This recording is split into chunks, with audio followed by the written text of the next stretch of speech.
Okay, so in this section there's quite a lot of refinement around the top of this snow leopard. So I tend to put these strokes in quite delicately. I don't press on very hard. And I do it using a combination of the Ivory 105, the Bista 635 and Payne's Grey 770, along with the black. So you can see that I'm kind of almost shading in a way like you would shade with a graphite pencil almost. So I'm not putting huge amounts of pressure on these pencils at the moment. I have speeded this bit up a little bit because it does take quite a long time just to get those sort of areas in a quite a sort of shaded area way. I'm kind of sculpting, I would say, sculpting the folds in the skin above the eye. And then here you can see that I'm blending again with this small cotton bud, this fine tip cotton bud that I use to draw with. And this is really good for getting those soft edges of the fur because they're kind of going into the background. So you don't want these sharp, hard edges, hard lines, because it will make it look as if it's kind of cut out, and you want to make it look as if it's rounded and you've got the light coming through the fur. I'm paying close attention to the length of the fur strokes in this as well, and I think it's really important to keep referring to your reference photograph as you're doing this. So I'm kind of working in sections, I suppose, especially around the top of the eye, because you've got these folds, and it can be a little bit confusing when you've got a lot of spots in the fur as well. But I think I try to replicate the folds and the muscle structure in the fur. The spots are a bit of a distraction, but I just add those in where I see them, but I don't sort of make them hard outlined spots. They sort of blend quite smoothly with the transitions of all the different colours that I'm putting on here. And you can see how it's starting to get softer looking around here by just this, you know, pushing and pulling with the different pencils, going back in with the black and pulling in some of those darker shadow areas around the top of the eye, and then putting those highlights in with the white so that you've got, you know, it pops in those areas where it needs to. Just very, very delicately pulling those little highlights on the outskirts of the top of the leopard's head. Makes it look nice and soft. And yeah, with real air behind that fur as well. So I'm now going to go back in with my pan pastels using these makeup applicators to put some of the darker pigment, and sometimes I'll be putting this over areas that I have done quite a lot of detailed work already. So you might think, oh, you know, I'm getting rid of areas that I've refined and done detail with, but sometimes I'll be putting it in quite a light way to get some of the pigment in behind some of the detail, and sometimes, like I'm doing here, I'll be pushing the pigment further into the paper. I can always go back over and I can lighten up some of these areas, but you don't want it to be hyper detailed in every single area of the portrait. If you do that, it does tend to look a bit artificial. So there will be areas where I will soften out a lot of the detail, and areas where I'll really push it so that, you know, your eyes kind of more drawn to those areas, usually typically around the eye or the nose area, where, you know, people tend to look at those areas quite straight away. I think it's a natural way when you are trying to connect with the portrait. But I think with the pan pastel, it enables you to have some of those kind of softer transitions. And yes, you might have gone in and you might have done some detail with your pencils, but don't be afraid to modify or to rectify areas. I think this is part of any drawing that you do. When you do an area, don't think straight away, well, I've done that now, and I'm going to move on and I've completed it, because you might go back later on and do some more refining. And especially if you're working in sections, you want the sections to be cohesive. So you've got to kind of always be looking at the picture as a whole, even though you might be concentrating on smaller areas. I tend to concentrate on smaller areas because I find it less overwhelming, but then I'll stand back and I'll have a look at the picture as a whole to try and bring it all together in a much more cohesive way. And the pan pastels can be really beneficial to sort of get those darker sort of areas blended with, because pencils can be a little bit rigid around some areas of shading, and pan pastels tend to be a lot softer, so you can get some really nice soft transitions of shadow in your portraits when you're doing that. So now I've got my underlayers on the nose. I'm now looking at the reference photo and seeing where I can put the whites and where I can sort of push those highlights to make it look as believable as possible. Looking at the direction of the fur as well. So when you're looking at the nose, don't just do it straight up because the nose is rounded. And if you just do it in the direction that you think it should go, very often it doesn't look believable. Also, when you're at this stage, it's really important to kind of look at your shadow areas and light areas. Very often what makes realism look really real is when you've got your darks dark enough and your lights light enough. And very often people are always too hesitant with both. So you want them to have a good range across from dark to light with a mid-tone. And if you're not sure and you want to some help with that, the best way I've found to ensure whether your portrait or any of your drawings look realistic enough is to take a photograph of it and to convert it to black and white, because it takes away all the noise of the colour and you can see the sculptural shape of whatever it is you're trying to draw. And if it looks flat and it looks very sort of nondescript, that's because you haven't used your darkest areas to their full advantage and your lightest areas to their full advantage. And every successful painting really has a range of all three.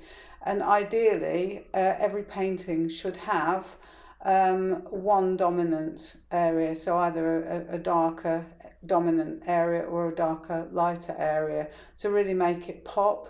And if you look at lots of old paintings, that's the one thing that tends to make them more successful, is when they have that really good tonal range. And if you look at any old painting and you do exactly the same thing, take a photograph and convert it to black and white, it'll enable your understanding of how those tonal ranges really do make a difference to realism.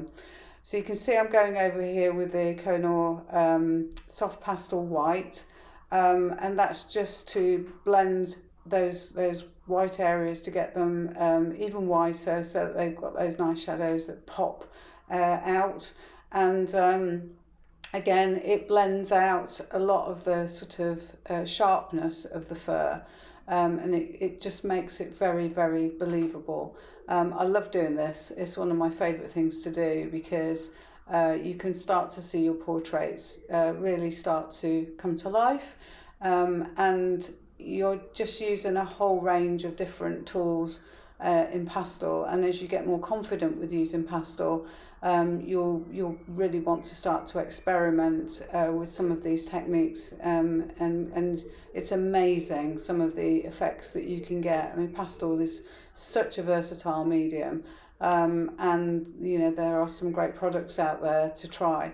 So this particular portrait gives you the skills to use the pan pastels, the pastel pencils, and a little bit of soft pastel to build your confidence. So when I do later tutorials with much more detail and much more depth, some of my lions and things like that, you'll see how this really starts to come into its own, and this technique I think is very really, it gives a level of realism that takes your work to that next level. And I'm really happy to support and share that with you as you go along your journey. So I'm using copy paper just to rest my hand on when I'm working. I find that copy paper, or you could use glassine paper, it helps to stop the transition of pastel.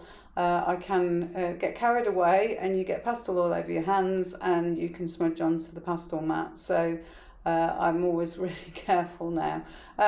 You might want to wear gloves as well when you're drawing. I find gloves can be quite inhibiting when I'm working, but you have to remember to wash your hands quite frequently. I use wet wipes in the studio quite often because pastel does get everywhere. And whilst it is a very safe medium to use, I think it's just good housekeeping to make sure that you're not sort of spreading pastel dust or putting it on your face, or certainly if you're eating or anything like that, because these things do build up in your system over time, I'm sure. So I'm now sort of trying to sculpt the whisker area of this beautiful cat using Bista over the pan pastel area. And when you're looking at the reference photo, when you first look at a photo like this, it's very easy to believe that the darker areas are black or grey and the lighter areas are just white. But that's why I sort of take my time in choosing my colours, and I blend lots of different colours together. So I've got both warm and cool tones in this Snow Leopard, and it starts to make that fur have that 3D effect. And again, you can see I'm using this quite painfully slow process, but if you want to work with this level of detail, I think you've kind of got to be prepared to put the hours in and the time in to bring it to life. There are much quicker ways of getting similar effects, but it won't get this level of detail in the fur, and it certainly won't get the fine detail in the areas where you're really trying to achieve that. So I think it's worth putting in the time and the effort to do that. And if you have ever done coloured pencil work, this is still quicker than coloured pencil work, I think, anyway. And of course with pastels you can put light over dark, which is almost impossible with coloured pencils. So there's lots of benefits to using pastel, and I think it is a very versatile medium. So these pencils that I'm using are Stabilo Carpethello, and I have talked about them a little bit before. They're relatively cheap compared to some of the very expensive pastel pencils. And you can buy them in singles as well, which is really good. And if you wait for sort of pastel sales to come up on something like Jackson's in the UK, you can stock up on the colours that you use the most, which is what I tend to do. So I've always got a really good supply of these pencils. I do use a Swordfish Icon pencil sharpener, which they sharpen really well with, as long as you change the blades fairly regularly. You can see that I'm putting some sienna under here now to try and bring out some of that warm area under the whisker area, and I'm pulling that back into the fur of the face as well, so it will sort of blend in when I start to put those lighter colours on there as well. This Bista colour is a really good colour because it's not a dark brown, and it really complements the Payne's grey to get some of these darker areas. And you can see that I'm also working quite a lot darker than the reference photo at this stage, and that's because, as I say, you can go over the top with your lighter colours. And so I tend to always kind of work my underlayers a couple of shades darker than they're going to end up when it's completed. That's because the lighter layers on top will pull out the underlayers of the detail, and you get that sort of feeling of fur as the fur sort of falls over the top of the darker areas. So you kind of almost need to look at where your dark areas are and be prepared to push the limit of that a little bit, so that it gives you plenty of scope when you come to do the top lighter areas. And you can always use soft pastel, like a Koh-i-Noor or something like that, to really pull out those lighter areas. Again, I'm pushing the pigment in using this little cotton bud, and using it to draw again to pull out some of those finer areas on the chin, and then getting some of those nice sort of soft edges under the chin area. So the chin is, again, a combination of colours. The black under the chin, I want to see that blending into the lighter colours. So when you've got your sort of black in there, and then you can pull out some of those detailed areas, and I'm using the ivory to do that. So I've just zoomed in on the reference photo so that you can see the subtle transitions of colour under the chin. The chin is a very powerful part of the snow leopard. So you want to, as I said before, really make sure that you get the substance of the chin. You want to make it look as if it is powerful and capable of doing what it would do. But at the same time, you want to get that soft highlight of fur under the chin as well. So I'm just using the Payne's grey in this area, and I'm just blending into the paper. It depends whether you're putting a background in or not. If you're not putting a background in, then obviously it's much easier in terms of getting some of those hairs to come into the background. And I'll start to pull some of those longer hairs out as I've got more of refinement of the chin. But I don't want you to be able to see a straight line. I want it to be a broken line underneath the chin. And I'm using the cool grey to just get those sort of soft broken line at the bottom of the chin. I don't want any harsh outlines, and animals don't have outlines. Well, people don't. Anything in life doesn't have an outline. So the outlines that you draw, they're just there for reference.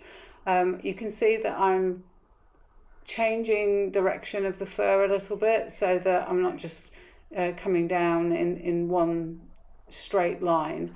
And that, again, with fur is really important, because if you're just doing it in the straight line, they do look a bit fence postish, and it doesn't really, it looks, animals don't want to look as if they've been combed. And I think if I look at my very early portraits of animals, I would say that that's perhaps the one criticism I would make of my earlier portraits that I really have learned from and developed my technique, is that my animals don't look as combed and as coiffured as they did when I very first started. I think it's kind of a beginner's error, really. When you're drawing fur, you're so intent on drawing fur and getting the thickness of the fur, but sometimes you forget that these are wild animals, and that their fur is often quite unruly, and it can go off in different directions, and it can have stains around the mouth, and darker patches in the fur, so they don't look perfect.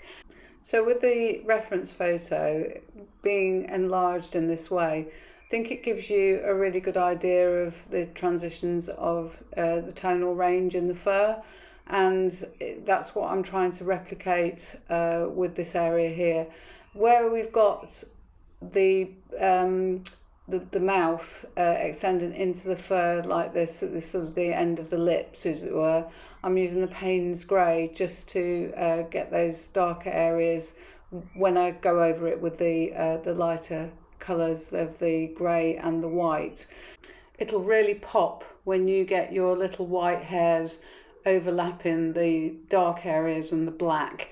And I think that's one of the things that makes it look really believable when you've got those little stray hairs coming over the dark areas. It really makes the whole thing pop, and I think it's one of the most exciting things when it really starts to bring your portrait to life. So I've slightly speeded up this next section because it is more of the same of what I've already spoken to you about in quite a lot of detail. If you need to zoom in on any of the areas, then obviously just pause the video and have a look in a bit more detail of the certain areas that I'm working on. You can see that I've got the darker areas that I've already mentioned, and I'm keeping those sort of quite dark still at this stage. I'm making the spots a little bit more defined and darkening them up with the black. But I'm using all of the colours still to build up the layers and to build up these underlayers of fur, so that when I do go over the top with the lighter colours in the end, it will give that really luscious impression of very thick fur. And you can see I'm blending with my fingers as I go because I'm pushing the pigment into the paper, and I'm also don't want to have really sharp underlayer lines. Some of the top areas will be much more defined when I start to do those top layers, but what I'm doing is building up quite a few different layers of fur. As I say, it is quite a painstaking process. You can get into the flow quite quickly of doing this. I always find it quite therapeutic, and to me this is a very intuitive way of working, and it's a technique that I've developed over very many years now of how I work, and it's one of the best ways that I can get that really believable fur. But you can see now that the fur on the cheek, how that's starting to look, and that's really starting, you can see those really subtle transitions of the underlayers now showing through, but it's given those really kind of delicate areas of the tonal changes and the colour changes of the fur. And again, you know, but by doing this, you're not putting too much pigment on the paper, so you are retaining still a lot of tooth on the paper, and you know, you can carry on doing this for quite some time, and pastel matte is an amazing surface to do that with. It's a real game changer, I think, for pastel artists who paint in multiple layers, because I think when I very first started out with pastel, one of the things that I used to get frustrated about quite quickly was that I couldn't get the depth of detail and the layers that I wanted. And I tried all different kinds of surfaces, but I've always ended up coming back to pastel matte. And it is still by far my favourite surface to work on, and I don't think I'm even scratched the surface in what I can achieve with pastel matte even now. I think it's going to be a long adventure with this paper, and I'm really excited to see where I can push it even further with the techniques that I'm developing, and hopefully you will get there as well, and you'll enjoy using pastel matte in the same way by getting the level of detail that you want for your animal drawings. So yeah, you can see that already it's starting to look very soft and soft fur-like, and it's starting to come to life, which is we're well on the way in this portrait now, and we can start to develop further the neck and the ear in the next sections. All the techniques that we've used so far in the pastel pencil fur on the chin and the side of the face, we're just going to extend here across the rest of the leopard's face. And as you can see, I'm doing exactly the same as I did previously, is that I'm laying down darker colours which are darker than the top layer will eventually be, and blending these colours in and making sure that they're going in the right direction. So when I'm putting the fur strokes down, I'm looking at the reference photograph carefully so that the hair is going in the direction that it should on the face of the snow leopard, and looking at the reference photo carefully to make sure that I've got the direction of travel, because the structure of the face and the muscle structure of the face follows the pattern of the fur. So getting that correct and getting the fur length correct at this level will make it look really realistic.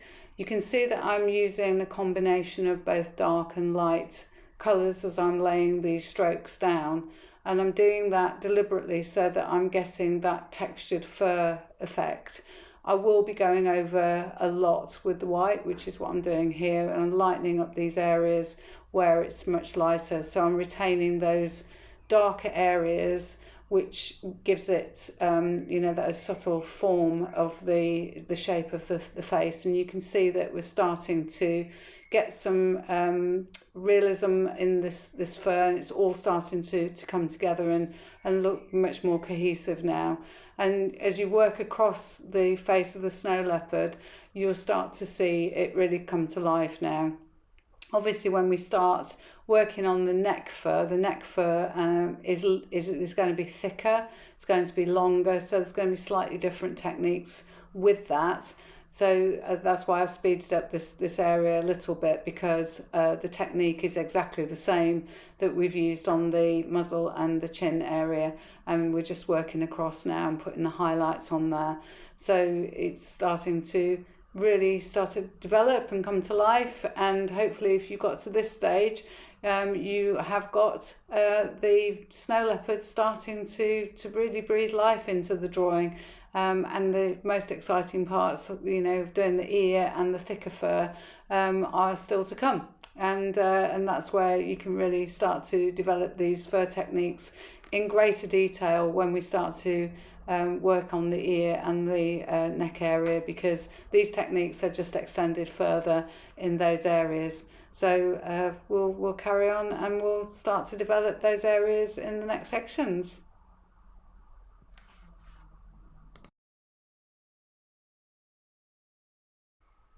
Moving on to the ear now, I'm just going over the outline with the putty eraser. Always do this before I start to put any underlayers on. And I'm going to go in with my pan pastel at this stage. So I'm using my makeup applicators and I'm putting in the darkest areas first. So I'm laying down the black in the ear canal. I tend to always use the darkest areas first when I'm scoping out where the ears are going to be. All the little light hairs over the top will really come to life when you start to put the detail in. So using the little makeup applicator, I'm using it a bit like a paintbrush really. So I'm blending in the darker areas, so it's almost got a kind of a watercolor effect to the underlayer. So I'm not putting in huge amounts of pigment, I'm not laying it in really heavily, and I'm blending it and I'm drawing it in the direction of travel of where I can see those darkest areas in the ear.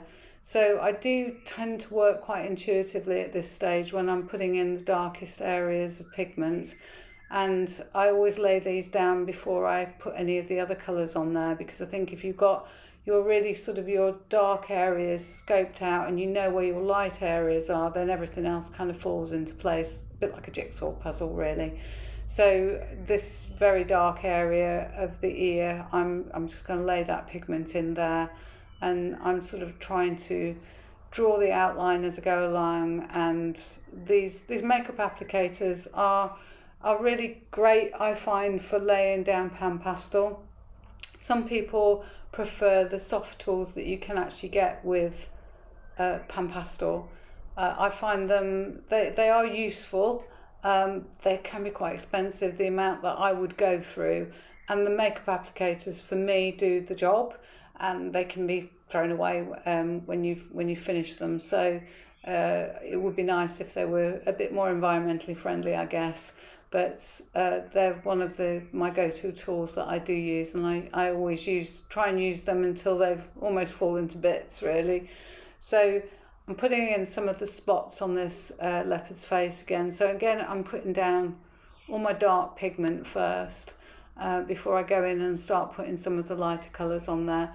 So for me, this is sort of the drawing phase of, it's like the underpainting, and it's what I always do when I'm drawing fur, and it's what gives it that sort of soft realism. I find it's a technique that I've used with all of my pet portraits and my animal portraits, and I think it works really well for me.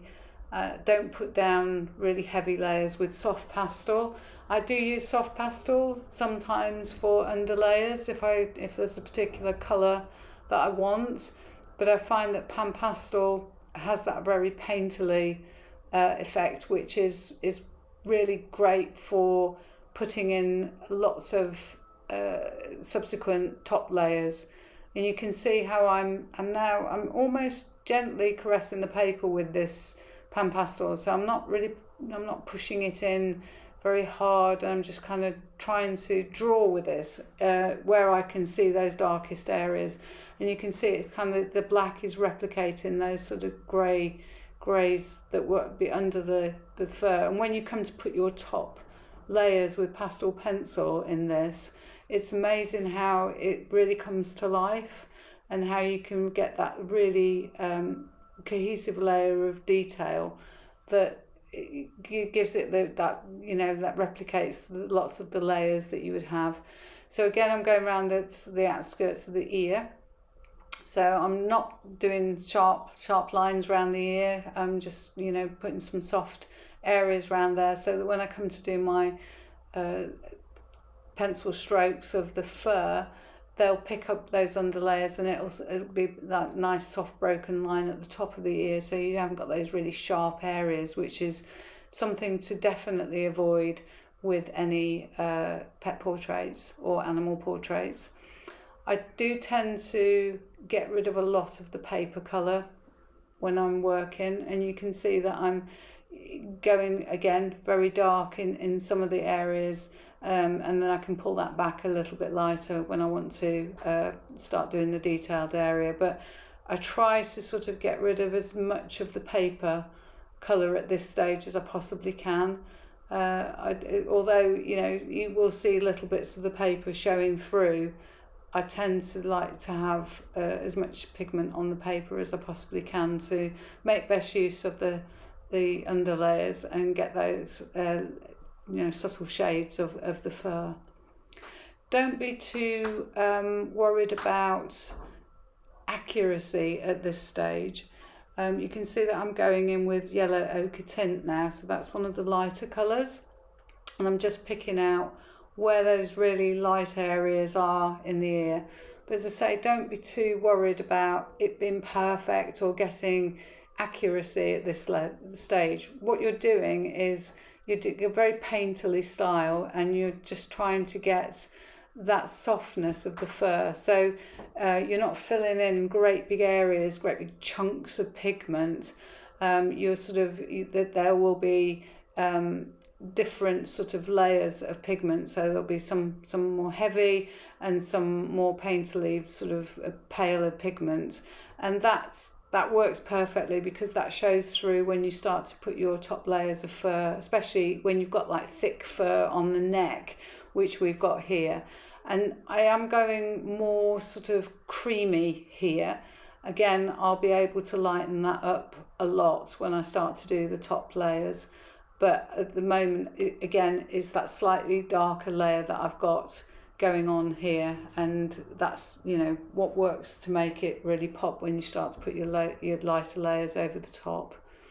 So again, I'm just really intuitively putting in where I think the lighter areas are.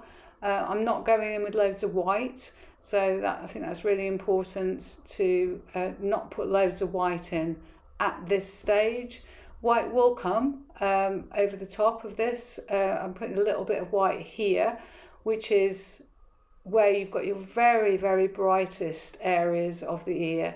So just so that I'm retaining those lighter areas right at the beginning, because sometimes if you've got a very light area, you don't want to load it with loads of dark pigment because it's really hard to pull that back. But we can, we can work into it a little bit, which is what I'm doing here with the darker pigment. So again, I'm just trying to sort of look at the reference photo and almost do kind of like those subtle shading. So I've got my dark spots there already defined, and then this is kind of this very, very pale underlayer. So don't be too worried about getting it perfect. And pan pastel, when you put it down to start with, it can feel a bit odd. I always think, when you first put it down, because it's kind of the paper grabs it, and you think, oh gosh, I've made a big mark there, and how am I going to be able to work over the top of it? But you can, as long as you don't put too much pigment down. And if you do think that you've gotten a bit heavy-handed with the pan pastel, you can use your putty eraser to lift some of the pigment off. You can also use, which I do sometimes when I've I think overworked an area a little bit and I want to pull it back so that I can put a bit more detail in it, is I use masking tape. So I'll put the masking tape over the area where I've put the pan pastel or the pastel, and just do that a few times, and it pulls the pigment out of the paper, and it does give you a bit more tooth and a bit more leeway so that you can carry on working on that area and do a bit more detail if you want to. So there are fixes for it. I have in the past, which I wouldn't recommend, but I have washed off pastel mats, and actually it did work quite well, I have to say, because pastel mats kind of got this very sort of organic texture to the surface. It's very unlike any paper I think I've ever really worked on. There isn't a paper out there that is very similar to pastel mat, I don't think. So yeah, it is very versatile, and I'm still learning about it. So you can see that in this area here, I'm putting in the burnt sienna. I'm using this quite sparingly, but there are some areas where you can see it's warmer, and there's much warmer brown there under the ears. So I'm just kind of very sparingly putting those little areas in. And again, you can see that I'm not putting huge amounts of pigment in, so just a very hint of it. And I can, push that a little bit more when I start to develop that detail. But yeah, don't go overboard with this. Just put a very hint of it around in the areas where you can see it, and it will really pay dividends when you start to do some more detail on the ears. But you can see you've now got the structure of an ear, and then we can start to work in and get some more of the detail around this ear, and it will really start to come to life. And I think ears are one of the best things to draw. I think they're such fun. There's nothing better than a hairy ear to draw on an animal portrait. So I hope you enjoy it, and I hope you get the satisfaction of seeing the layers and seeing all of this hard work that you're doing really start to bear fruit as you start to develop this ear in more detail when we come to do the pencil work on it.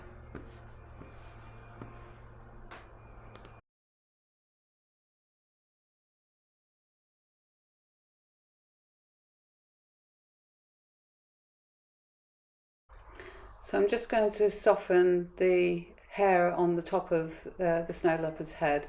So I'm just putting a few hairs going into the background before I start on the ears.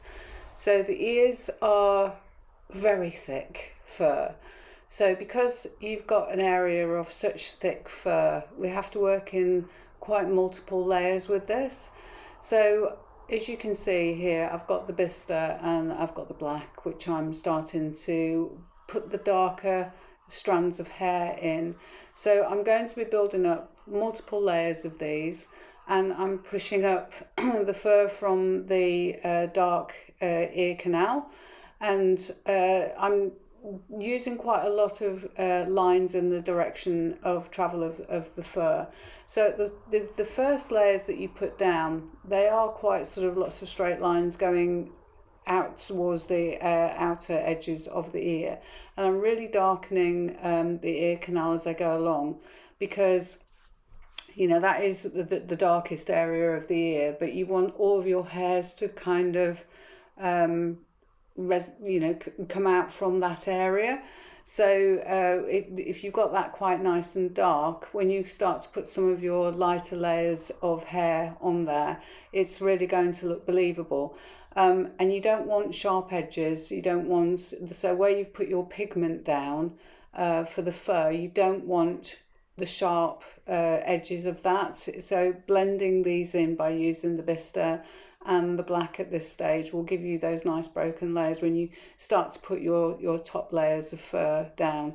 So this can take quite a while to do this. I tend to do it in stages, and because the top layer, when you look at the reference photo, the top layer of fur is quite bright, and there's some quite clumping of the white fur there, but to get it really believable, you have to kind of work in these very sort of structured layers. Pay close attention to the reference photo when you're doing this section. Look at where you've got some of your shorter hairs and where you've got some of your longer hairs. And with any animal portrait, I think that's really important to look at the reference photo continually, because in your head you will be thinking about where you're putting down your strokes, and sometimes your brain can kind of trick you into believing you know how something looks. Very often it's wrong. And so especially if you're drawing in shadows, or if you're drawing something that is quite complicated, keep looking at the reference photo all the time, and just draw what you see rather than what you think you see, and that way you'll get much more believability in your finished drawing. I often have to suspend my knowledge of what I'm doing, because sometimes my brain is telling me I'm drawing an eye, I'm drawing an ear, or I know how to do this, but I won't have drawn this ear or this eye. So sometimes when I'm drawing something, the animal, it's like drawing it for the first time. So I have to keep constantly looking and referring back to the reference photo to make sure that I'm drawing it as accurately as I can, and I'm getting those textures as accurate as I can without going back into a sort of a formulaic way of doing things. And I think as artists, we do that. We have a formula that works for us, and so you end up doing a very formulaic way of drawing, and that will come through in your style eventually. But if you want to push your skills to the next level, then continuously refer to the reference photo as you work. And it's good practice to have your reference photo within easy reach so that you can compare and contrast as you work, and it will really improve your drawing as you go along. So I'm continuing to work the surrounding area to the ear and building up more of the forehead of the face. It's one of those things that I tend to jump from section to section, because if you work solely in just one or two sections, it doesn't look cohesive. So although I do kind of break my work up and kind of work in sections, I try to do this sort of little jumping around where I'm pulling it all together. It also means that I'm using the same colours consistently, because sometimes if you're drawing in different drawing sessions, you sometimes go off on a tangent and start using different colours. So I always try and keep everything together so that it's all working in that really cohesive way. And I'm now again building more of these layers. So I'm building the outskirts of the ear tip now. Again, ear tips are not straight lines, they're not crisp lines. They're very often small hairs going off into the background. And they're usually, even where you've got black, they're not just black, there's usually a combination of different colours. So again, I'm trying to ensure that I'm using the same colours consistently in the dark areas, and where you've got, especially as the ear curls around, in my head when I'm drawing, I'm always trying to imagine the plane of where it's going. So if it's curling away from me, I'm thinking that as I'm drawing, and that does help. It helps in the way that you draw something, because I think you're starting to try and understand how a form sits in space. And obviously what you're trying to do is make a 3D object look 3D on paper, and that, without it looking flat. So it's one of those things that you're trying to trick someone else's brain when they're looking at it to believe that it's soft and that it has form and that it's sitting in a space independently. So I'm using this nice sienna to sort of warm up these areas around the ear canal. And again, when I come over the top with my lighter colours, you will hardly see any of these colours. So sometimes we put a huge amount of work on the underlayers, and you've done all this work, and then you don't actually see it very much. But it does make the overall effect of the drawing, the finished drawing, it's worth putting in the effort. If you don't put in the effort and don't put in these colours like the Payne's Grey and the Kappa Morton Violet, which I've just been using, if you just use black and white, it will look very, very flat indeed. And I very rarely just use black or white. I use all sorts of combinations, and black and white animals, I'm sure are never just black and white. They've got a whole range of colours in those fur coats. And I think as you grow as an artist, you see colour a lot more. You start to see and be really much more aware of colour and the warm tones and the cool tones, and you'll start to really question those and want to really put them into your work. I'm blending with my finger at the moment. Sometimes I'll use a cotton bud, sometimes I'll use a brush, but as I say, these are the underlayers, so I don't want loads and loads of thick pigment, because when you come over the top with some of your lighter colours, if you have pressed on really hard with that, it will be very hard to get your lighter colours over the top. So in a way, I'm sort of doing a very sort of pastel underlayer, like a kind of a watercolour effect, I suppose, to try and just get those shading and those tones that they'll pop through the fur when you come to do your top layers. And already you can see how you've got some of those lighter tones coming through, and you can start to see the little bits of clumping of fur. So when we go over the top with the lighter colours, that'll really come into its own. At the moment, I've only got the hair going in really sort of one or two directions, and I will change that enormously when I start to add a lot more detail in the final stages. So I'm just going to carry on going around this ear in the same way and carry on putting these underlayers in. I'm just going to speed it up a little bit. So if feel free to pause and to take your time doing these, so that you get exactly the effect that you're looking for, and it will really pay dividends when you come to do the top layers of the ear. So I'm going to just speed this section up a little bit. I'm just continuing around the outside of the ear using the black, and I'm just getting these nice little dark areas and these little sharp lines of hair where we've got the darkest areas. Just want to make sure that I've got those scoped in. And now I'm going to start really pushing in the pigment and darkening these particular areas. So although I've gone over with the pan pastel, I tend to make these areas particularly darker using pastel pencils over the top. I find that I've got more control, I suppose, in doing this. I suppose it would be quicker to use pastel sticks, but then you're putting down quite a lot of pigment into the paper, and when you're working in lots of subtle layers, I think the pencils give you more control from that.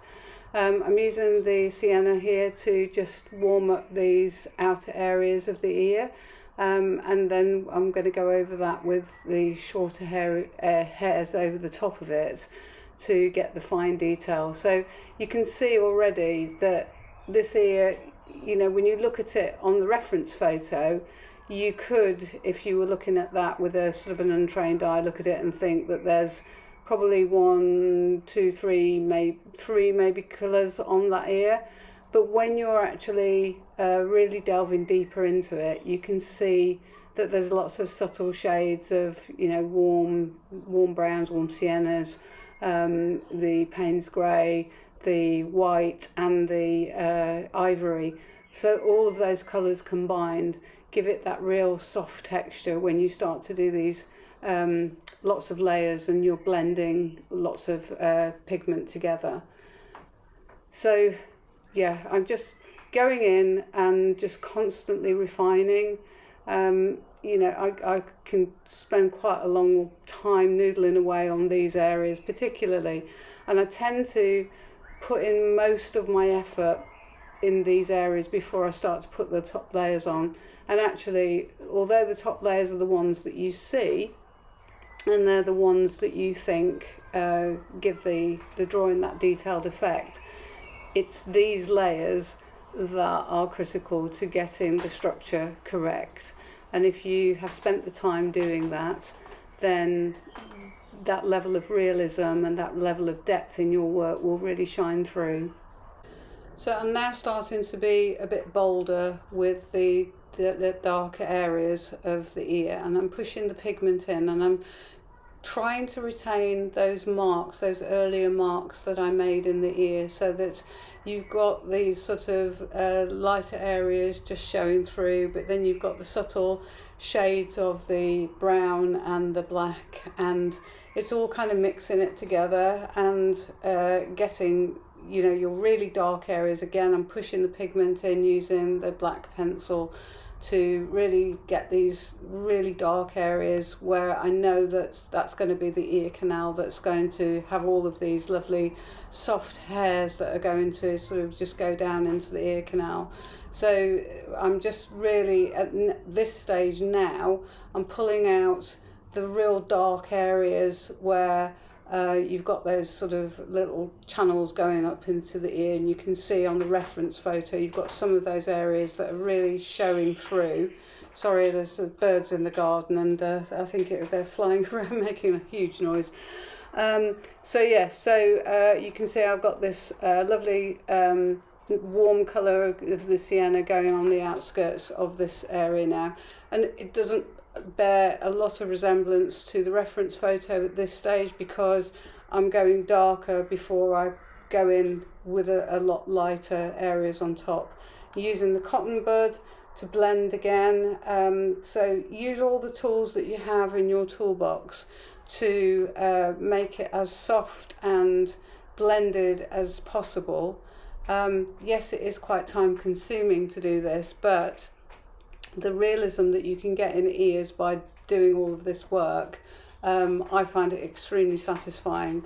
And because I haven't gone overboard with, you know, I've built up those layers gradually, and I haven't, you know, pressed the pigment in too hard at the beginning, it's given me a lot of scope to continue to work and to continue to refine. So yes, it is time consuming, but it's worth it, because if you've got those really foundational structures to your underpainting before you start going over at the top with the detail, it's kind of very tempting to want to jump in with the detail, but I think with all realism it's an illusion, and the detail is, very often people think you draw every single hair, and you don't.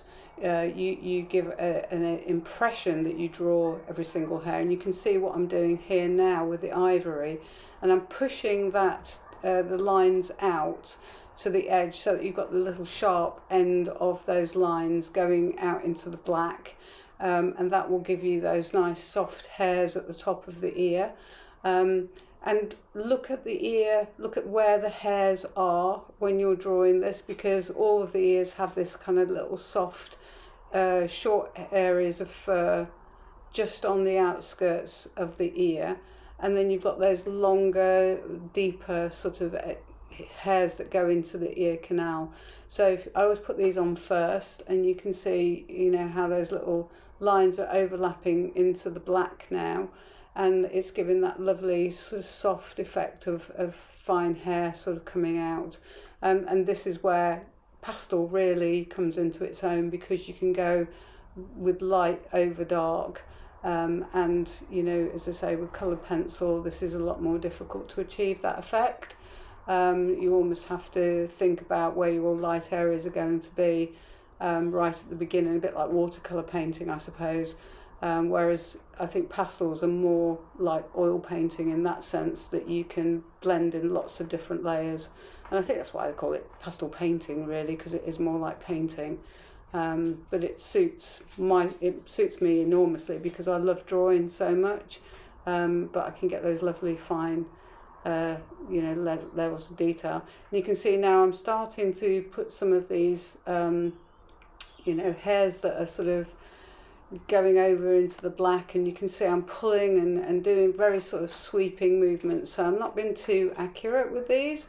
I want them to look like they've just kind of spontaneously sort of come from the ear, and then they're not brushed or anything, and that they've got that lovely softness that hair has.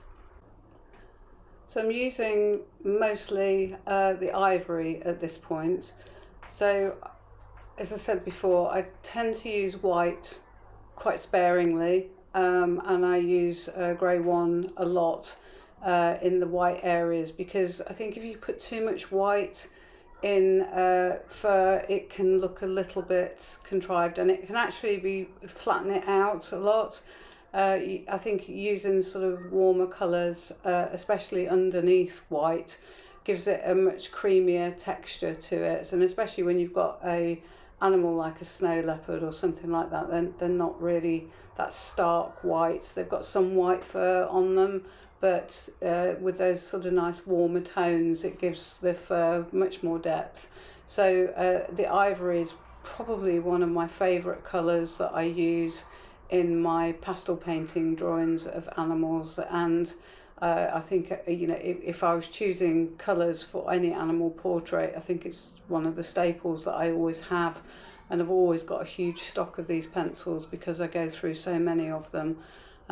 But yeah, it's just a really nice colour, and the Carbothellos particularly, they're so good for being sharpened, so you can sharpen these to quite a fine point.